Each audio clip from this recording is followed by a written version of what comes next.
Le livre de Job a été très particulièrement pour moi un trésor, depuis que je l'ai étudié en ma classe biblique en 1895. Cependant, les profondes expériences des 7 années qui suivirent furent nécessaires pour que le Seigneur puisse me confier le privilège d'exposer le message très spécial que renferme ce livre pour les enfants de Dieu en ces derniers jours. Où que nous regardions ce monde, partout, nous voyons l'or que constituent les élus de Dieu dans la fournaise de l'affliction. S'il ne s'agit pas pour eux des moqueries et des fouets, des chaînes et de la prison, Hébreux 11, 36, 40, ils se trouvent tous cependant en quelques fournaises extraordinairement chauffées, et quelques-uns d'une manière qui rappelle celle de Job. Tous ceux qui peuvent supporter le feu passent par la fournaise.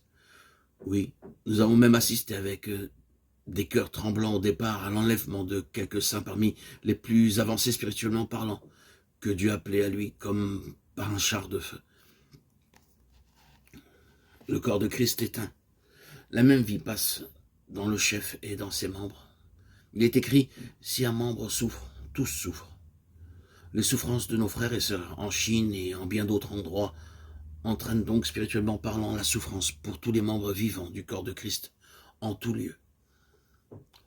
Afin qu'ils ne parviennent pas sans nous à la perfection, afin que nous parvenions avec eux à la perfection, j'adresse au nom du Seigneur ce message tiré du livre de Job à tous les enfants de Dieu qui marchent devant lui, en intégrité de cœur, qui obéissent à sa volonté révélée et qui cependant sont placés par Dieu dans une fournaise ardente, où ils sont souvent en proie à l'angoisse et au découragement.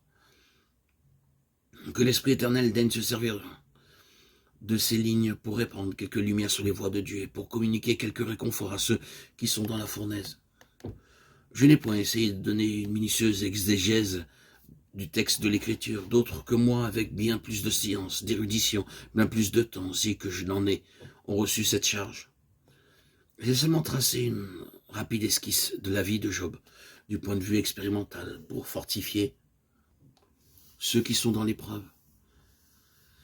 En appendice, j'ai donné de courts extraits de plusieurs auteurs, lesquels extraits m'ont semblé appropriés. J'ai soigneusement évité toute allusion au sujet controversé, afin que la parole donne elle-même son message et l'applique par le Saint-Esprit aux enfants de Dieu.